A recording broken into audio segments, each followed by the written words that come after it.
গত রাত্রের আগের রাত্রে একটা অড সময়ে 5টার দিকে একটি মোটিভ যেটা তৈরি করা হয়েছিল শোভাযাত্রায় ব্যবহার হিসেবে সেইটিতে একদল দুষ্কৃতিকারী আগুন দিয়েছে।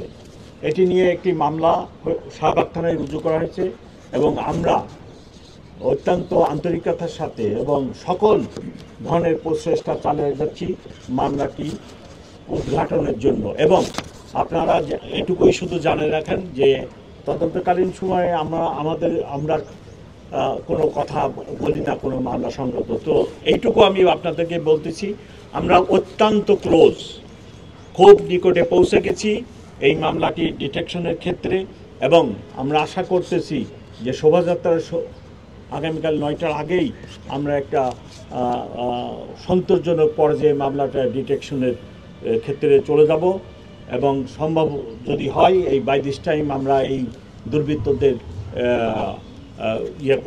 অ্যারেস্ট করতেও সক্ষম হবে ইনশাল্লাহ। আর নিরাপত্তা ব্যবস্থা কোনো ঘাটতি নেই। আর আপনি যেটা বলতেছেন এটা তদন্তাধীন আছে, এটা বিষয়টা আমরা খতিয়ে দেখতেছি, এটা আমি আগেই বলছি, খতিয়ে দেখতেছি। তদন্তের সময় আমরা কথা বলতে চাই না, এইটা আমরা খতিয়ে দেখি, তারপরে এটা উদ্ঘাটিত হলে আপনাদেরকে আমরা জানাবো। 18,000 আমরা 18,000 নিরাপত্তা কর্মী পুলিশ অফিসার নিয়োগ করতেছি, সাথে র্যাব আছে, বাংলাদেশ আর্মি আছে, এটিইউ আছে এবং অন্যান্য গোয়েন্দা সংস্থাও আমাদেরকে সাহায্য করতেছে। এখন পর্যন্ত কোথাও থেকে এরকম কোনো ঝুঁকির কথা আমাদেরকে জানানো হয় নাই। সো আমি তার ভিত্তিতে বলতে পারি যে এখন পর্যন্ত কোনো ঝুঁকি নেই। ইনশাল্লাহ আমরা এটা সঠিকভাবে নিরাপত্তা দিয়ে কাজটি ঢাকা বিশ্ববিদ্যালয়কে সাহায্য করব এবং ওনারা কাজটি সঠিকভাবে সম্পন্ন করতে সক্ষম হবে। থানার সাইডের রাস্তাটাই পোর্শনে যখন আসবে, আপনারা প্লিজ ডাইন সাইডের যে রাস্তাটা, ওই রাস্তায় আপনারা কেউ যাবেন না। ওই রাস্তায় গেলে আপনার এটা তো দোয়েল চত্বর হয়ে যখন শহীদ মিনার হয়ে ওখান থেকে জিমনেশিয়ামের রোড দিয়ে দোয়েল চত্বর হয়ে আবার চারুকলা শেষ হবে। তো আপনারা যদি ডাইন সাইডের যখন যাইতেছে তখন ডাইন সাইডের রাস্তা বা দোয়েল চত্বর থেকে যখন আসবে এই প্রসেশন বা এই শোভাযাত্রার এই রুটটা প্লিজ আপনারা কেউ সামনে যাবেন না, তাহলে এই প্রসেশনটা আসতে বিঘ্নিত হবে। আপনাদের কাছে আমার অনুরোধ, এবং যেনারা এই শোভাযাত্রায় যোগদান করতে আসবেন তারা যেন প্রসেশনের সামনে না যান, তাহলে মেনে চলেন, তাহলে প্রসেশনটার মার্চে সমস্যা হবে। চলাচলের কথা চিন্তা করে পায়ে হাঁটতে হবে বেশি, অথবা গাড়িতেও বেশি দূরে আসতে পারবে না, সেটা বিবেচনা করে অন্যান্য বারের চেয়ে আমরা এলাকায় একটু কমিয়েছি, প্রয়োজন হলে বাড়িয়ে দিব। কমিয়ে যেটা আমরা করেছি, প্রথম ডাইভারশন পয়েন্ট থাকবে হলো বাংলা মোটর ক্রসিং। এখান থেকে বড় গাড়িগুলো চলে আসবে মগবাজার দিকে, আমরা ক্ষেত্র বিশেষে কিছু ছোট গাড়ি লাইট ভেহিকেল নেভি ক্রসিংয়ে আইনা হলি ফ্যামিলি হাসপাতালের দিকে পাঠাবো। এরপরে মিন্টু রোড ক্রসিং, ক্ষেত্র বিশেষে পুলিশ ভবন crossing, Bailey road crossing, Kakrail church crossing, এসব জায়গায় গাড়ি বন্ধ থাকবে।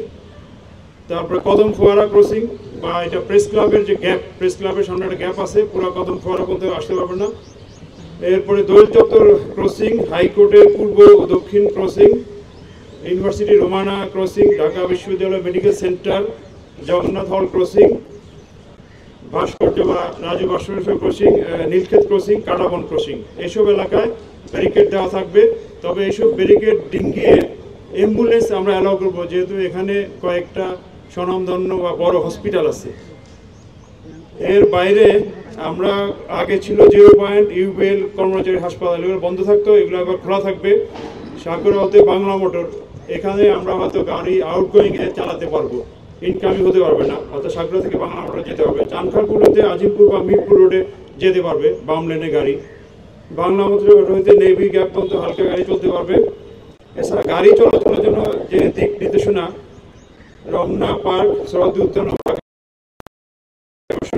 ব্যতীত কিছু রাস্তায় আমরা গাড়ি চলাচল করতে পারবে বা কোন দিকে চলাচল করবে সেটা আমরা বলে দিচ্ছি। গোলাপসা মাজার ক্রসিং, হাইকোর্ট ক্রসিং হইতে শাহবাগ অভিমুখী যাত্রীবাহী যানবাহন কদম ফোয়ারা ক্রসিং, ইউবেল ক্রসিং, নাইটিঙ্গেল ক্রসিং হয়ে যেতে পারবে। সায়েন্স ল্যাবরেটরি ক্রসিং হইতে শাহবাগ অভিমুখী যাত্রীবাহী যানবাহন মিরপুর রোড দিয়ে Azimpur crossing, Chankharpur crossing, Bakshibazar crossing হয়ে গন্তব্যে যেতে পারবে। গাড়ি পার্কিংয়ের জন্য আমরা বেশ কিছু রাস্তা নির্ধারণ করেছি। নেভি গ্যাপ হইতে হোলি ফ্যামিলি হাসপাতাল বন্ধ, রাস্তার দুই পাশে কিছু গাড়ি পার্ক করা যাবে। মৎস্য ভবন ক্রসিং হইতে সেগুন বাগিচা বন্ধ যে রোডটা, সেখানেও আমাদের বিশেষ করে অফিসিয়ালদের গাড়ি পার্কিং থাকবে। শিল্পকলা একাডেমি গলি, এখানেও অফিসিয়াল বা যারা ডিউটিতে নিয়োজিত থাকে তাদের গাড়ি থাকবে। কাটাবন ক্রসিং হইতে নীলক্ষেত ক্রসিং হয়ে পলাশি বন্ধ, এখানে রাস্তার এক পাশে কিছু গাড়ি পার্কিং করা যাবে। দোয়েল চত্বর ক্রসিং হইতে শহীদুল্লাহ হল ক্রসিং পর্যন্ত কিছু ইউনিভার্সিটি এলাকার গাড়ি পার্কিং থাকবে। আব্দুল গনি রোড, এখানেও যেহেতু সচিবালয় বন্ধ, এখানেও কিছু গাড়ি পার্কিং থাকবে। এর বাইরেও মানিক মিয়া এভিনিউ প্লাস এটাকে বলে ওই যে বাণিজ্য মেলা মাঠ, পুরাতন বাণিজ্য মেলা মাঠ, জিয়া উদ্যান, মানিক মিয়া এভিনিউ, এখানেও নর্থ সিটি কর্পোরেশনের উদ্যোগে বৈশাখী মেলা এবং শোভাযাত্রার আয়োজন করা হবে, সাংস্কৃতিক অনুষ্ঠানের আয়োজন করা হবে। ওই কেন্দ্রীয় কিছু যান চলাচল আমরা নিয়ন্ত্রণ করব। সমগ্র ঢাকাতেই এই উৎসব পালিত হবে। জাতীয় উৎসবমুখর এই অনুষ্ঠানে যাতে জাতি ধর্ম বর্ণ নির্বিশেষে সকলেই নির্বিঘ্নে উদযাপন করতে পারে, তার জন্য ঢাকা মেট্রোপলিটন পুলিশ ব্যাপক নিরাপত্তা ব্যবস্থা গ্রহণ করেছে। বর্ষবরণ অনুষ্ঠানসমূহকে কেন্দ্র করে এই সেক্টরে ভাগ করে ঢাকা মেট্রোপলিটন পুলিশের পক্ষ থেকে পর্যাপ্ত সংখ্যক ইউনিফর্ম ও সাদা পোশাকে পুলিশ সদস্য মোতায়েন করা হবে। গুরুত্বপূর্ণ অনুষ্ঠানস্থল ড্র্যাগ স্কোয়াড দ্বারা সুইপিং করা হবে। রমনা পার্ক, সোহরাওয়ার্দী উদ্যান, ঢাকা বিশ্ববিদ্যালয় ঘিরে মোট 21টি স্থানে ব্যারিকেড থাকবে। প্রতি অনুষ্ঠান স্থলের প্রবেশ গেটে আর্চওয়ে ও হ্যান্ড মেটাল দিয়ে তল্লাশির ব্যবস্থা করা হবে। অনুষ্ঠানস্থল ও শোভাযাত্রার রুটসমূহ সিসি ক্যামেরা দ্বারা, স্টিল ক্যামেরা, ভিডিও ক্যামেরা ও ড্রোন ক্যামেরা দ্বারা সার্বক্ষণিক মনিটরিং করা হবে। অনুষ্ঠানস্থলের চারপাশে ও শোভাযাত্রার রোডে পর্যাপ্ত পরিমাণ পিকেট, ফুড, পেট্রোল ও লাইনিং ব্যবস্থা থাকবে। ডিবি, সিটিটিসি পর্যাপ্ত সোয়াট সংখ্যক পুলিশ সদস্যগণ সাদা পোশাকে মোতায়েন থাকবে। ইফটিজিং, ছিনতাই, অপকর্মের প্রতিরোধে সাদা পোশাকে পুলিশ দল মোতায়েন থাকবে। রমনা পার্ক, সোহরাওয়ার্দী উদ্যানের অভ্যন্তরে লস্ট অ্যান্ড ফাউন্ড সেন্টার স্থাপন করা হয়েছে, সেখানে মাইকিং ব্যবস্থা থাকবে। গোয়েন্দা নজরদারি বৃদ্ধি ও সাইবার পেট্রোল সহ নববর্ষ কেন্দ্রিক অপপ্রচার রোধে সামাজিক যোগাযোগ মাধ্যমে যে কোনো অপতর্কতা মনিটরিং করা হচ্ছে। সম্মানিত নগরবাসীগণ, আপনাদের নিরাপত্তার স্বার্থে তল্লাশি কাজে আইন শৃঙ্খলা রক্ষা বাহিনীর সদস্যদের সহায়তা কামনা করি। অনুষ্ঠানের সালে কোনো প্রকার মুখোশ, ব্যাগ, ধারালো বস্তু ও দাহ্য পদার্থ নিয়ে না আসার জন্য অনুরোধ করছি। নির্ধারিত সময়ের মধ্যে অনুষ্ঠান শেষ করতে হবে এবং অনুষ্ঠান স্থল ত্যাগ করতে হবে। কোনো ধরনের ফানুস, আতশবাজি ফোটানো যাবে না এবং শব্দ দূষণ হয় এরকম কোনো বাঁশি ব্যবহার করা যাবে না। বর্ষবরণকে কেন্দ্র করে কোনো বাণিজ্যিক পণ্যের বাজারজাত করা যাবে না, বিশেষ করে শোভাযাত্রায় এবং অন্যান্য যে সমস্ত প্রোগ্রাম আছে সেই সকল প্রোগ্রামে। রমনা বটমূলে ছায়ানটের অনুষ্ঠান সকালে শুরু হবে এবং তাদের দ্বারা নির্ধারিত সময়ে শেষ হবে। উক্ত অনুষ্ঠানে 3টি গেট দিয়ে কেবল প্রবেশ করা যাবে। অনুষ্ঠান থেকে কেবল বের হওয়ার জন্য 2টি গেট ব্যবহার করা যাবে।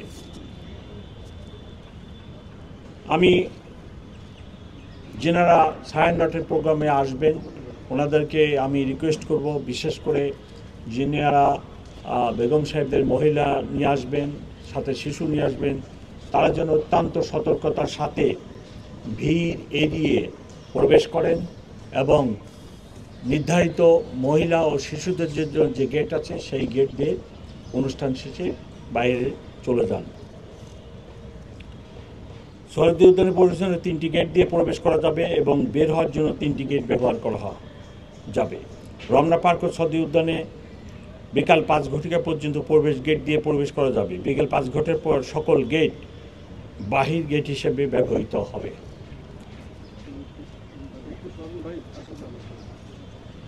শোভাযাত্রার সময় সোহরাওয়ার্দী উদ্যানের পশ্চিম পাশে চারুকলার অপোজিটে যে গেট আছে এই গেট বন্ধ থাকবে এবং এই গেট দিয়ে তখন কোনো মানুষ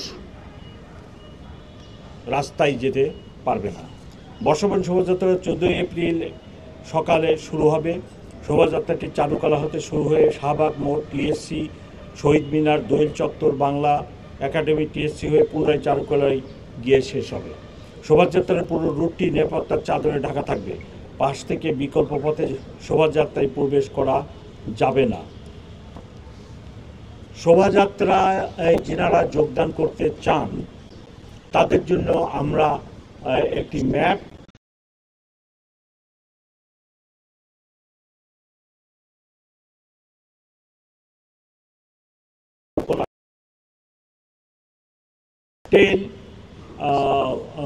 ভিসি মহোদয়ের বাংলোর সামনে থাকবে। এখানে বিভিন্ন আইটেম থাকবে, আপনারা জানেন প্রতি বছর যেটা হয়। আমরা শোভাযাত্রা যখন হবে তখন এদের মাঝে যে রুট আমি বললাম, এই রুটে কেউ মাঝখানে শোভাযাত্রায় যারা যোগদান করবেন তাদেরকে শাহবাগ মোড় থেকে অথবা এই ছায়ানটের প্রোগ্রাম শেষে যেনারা শোভাযাত্রায় যেতে চান তাহলে তাদেরকে শাহবাগ, এখান থেকে শাহবাগ মোড় হয়ে কাঁটাবন মসজিদ, কাঁটা মসজিদ থেকে লেফট টার্ন করে নীলক্ষেত মোড় থেকে লেফট টার্ন করে বিচিবিটার বাংলোর সামনে যে শোভাযাত্রার ট্রেল থাকবে ওইখানে যোগদান করবেন। কেউ যদি ফার্মগেট থেকে আসেন তাহলে তাকে ফার্মগেট সোনারগাঁ ক্রসিংয়ে এসে ওখানে স্লাইড রাইট টার্ন করে হাতিরপুল হয়ে কাঁটাবন হয়ে একই রুটে বিসি মহোদয়ের বাংলোর সামনে ট্রেলে যোগদান করবেন। কেউ যদি বাংলা মোটরের দিক থেকে আসে, বাংলা মোটর থেকে শাহবাগ মোড়ে আসবেন, আসে ওখানে রাইট টার্ন করে কাঁটাবন মসজিদেও একই রুটে ওখানে যাবেন। পলাশির এই দিকে থেকে আসলে পলাশির মোড়ে হয়ে আসবেন, চাঙ্কারপুল থেকে আসলে ফুলার রোড ওই দিক দিয়ে পলাশির মোড় হয়ে নীলক্ষেত মোড়ে এসে রাইট টার্ন করে ভিসি মহোদয়ের বাংলোর ওখানে যে ট্রেল ওইখানে যোগদান করবেন। এই হলো আমাদের শোভাযাত্রায় যোগদানের জন্য এই রুট নির্ধারণ করছি আমরা। কিন্তু সেখানে দিয়ে শোভাযাত্রায় যোগদান করা যাবে না, নিরাপত্তার স্বার্থে আমরা এটা অ্যালাউ করব না।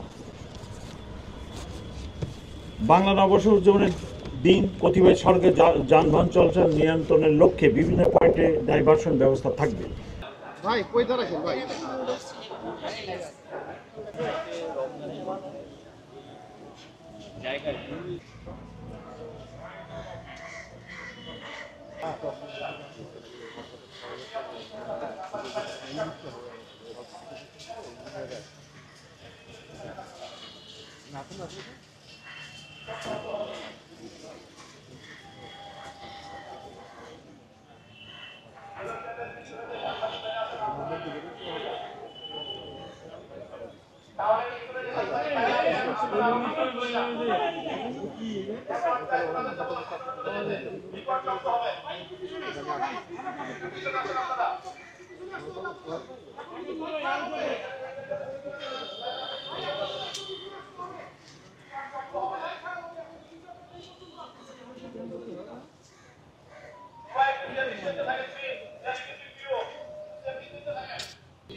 UFTCL এর সাথে ইনভেস্টমেন্ট এখন আরো ইজি।